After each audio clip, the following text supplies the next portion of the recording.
Hi everybody, I'm Kara House. I have your student for AP Environmental Science this year. Thank you so much for taking the time to watch this video. I will make it as quick as I can, but I want to give you some of the important information about the course. Everything that I'm going to talk about is on Canvas, available on the Canvas page. So I'm just going to have just kind of a quick walkthrough of a few important things on Canvas. I'm going to start in the module section so you can see what the kids are seeing daily. At the top there's a module called Class Resources that we will go back to. And then every other day of the year there's a page for that day. So if your student is ever absent, they can go there to find out what we did in class. They can access all their assignments there and just get some reminders about what assignments are. There's also, apologies for the bell in the background, there's also a unit page for every single unit that we're doing. We're currently on Unit 1, and this page has an overview of all of the assignments, all of the different topics that we're going to talk about in class, and then lots of resources your student can use for studying, for class preparation, preparing for assessments, and things like that. So the majority of the information that you need about the class can be found on the class resources section under the course resources, the very first page that's on there. And that one has a link to the class policies, which I'll go to just really quickly. Those are just general things about the class. They're going to look really similar to every other class that your student is taking right now. But the one thing I wanted to emphasize was up towards the top, there's a little bubble, just a reminder to get help. So if your student ever needs help, ask lots of questions in class, ask for help in class, stay right after class, come early to class. And then also we offer different study session availabilities during SRT, before school, before assessments, and things like that. I'm only at school on gold days, so anytime during a gold day they can come in and talk to me face to face. If your student needs something on a blue day, and I've already shared this with them, the quickest way is just to send me a message on Canvas inbox, and I'll check that at some point. Okay. And then the rest, expectations, grades, which I'll get into a little bit on the next page, and just some reminders about completing work on time and making up work if they're absent. And then the very last thing on here has a reminder of the AP test that is taking place on May 15th in 2026, and a course overview, which is the 9 units that we cover this year. So if you want to take a look at that, you can see the content that we're going to learn this year in AP Environmental Science. So back to the course resources. Everything that I want to talk about is kind of on this page. Just want to give some discussion time to grades and reassessments and things like that. So I'm going to start at the bottom, information about grades. I do my grading where everything I collect and grade is summative. But the students do have the opportunity to reassess and redo some of their summative assignments. So I'll get to that in just a minute. The breakdown is 100 points total for every single unit, and on this page it's laid out exactly what that is. So 2 different assignments for each unit, a multiple choice assessment, and then a free response assessment. Those look a little bit different each time. We start out with group ones for the free response assessment, and then we'll move into individual later this semester. The multiple choice assessment is available for reassessment.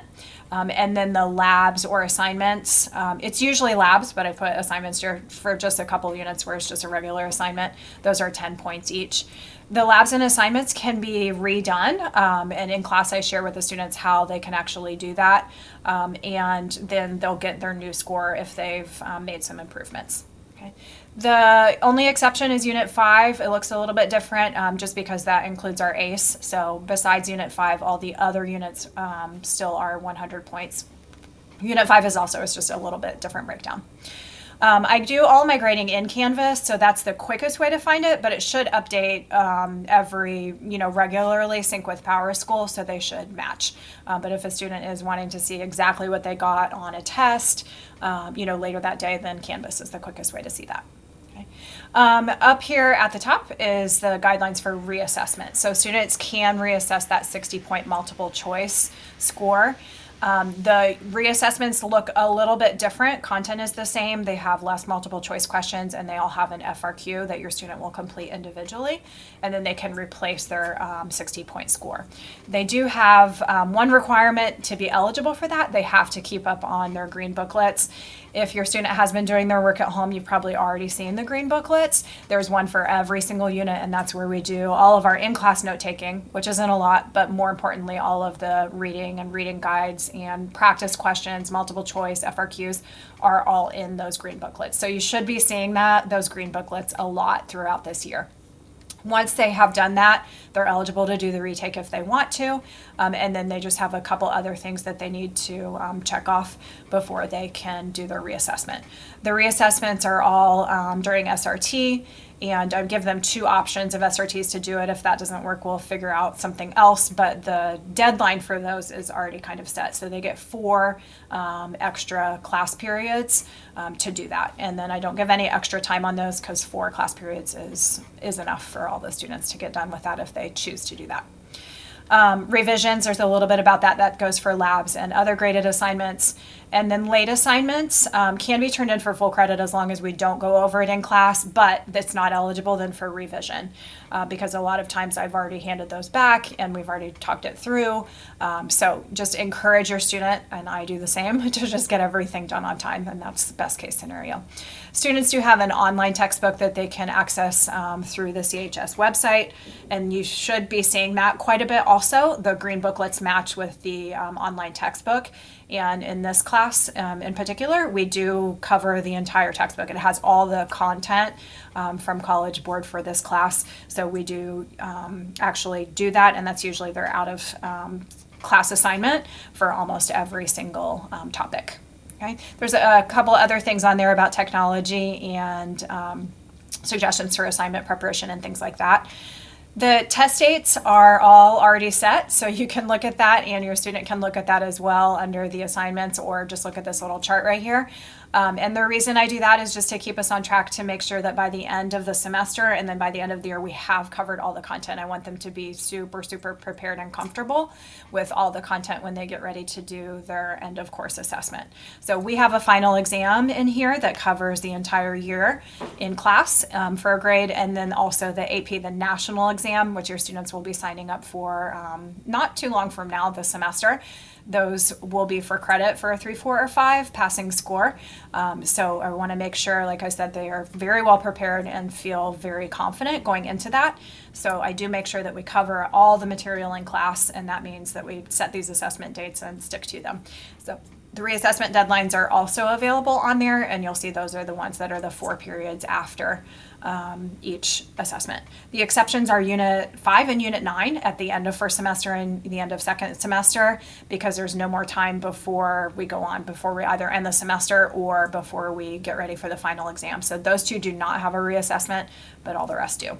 The FRQs do have reassessments if we need it, but it just looks a little bit different for every single one. Depends on if we did them with groups, depends on if we did self-assessments and things like that. So those are more flexible, and those just kind of flow throughout the year depending on what the students need. So I don't have a cut and dry answer for that, but yes, there is opportunity to increase scores on those if a student is unhappy with their original FRQ score. The other thing on here I just want to point out is assignments. Like I said, some of them are already laid out. The unit ones are already published, and I already published all the ones for the multiple choice and FRQ assessments on there.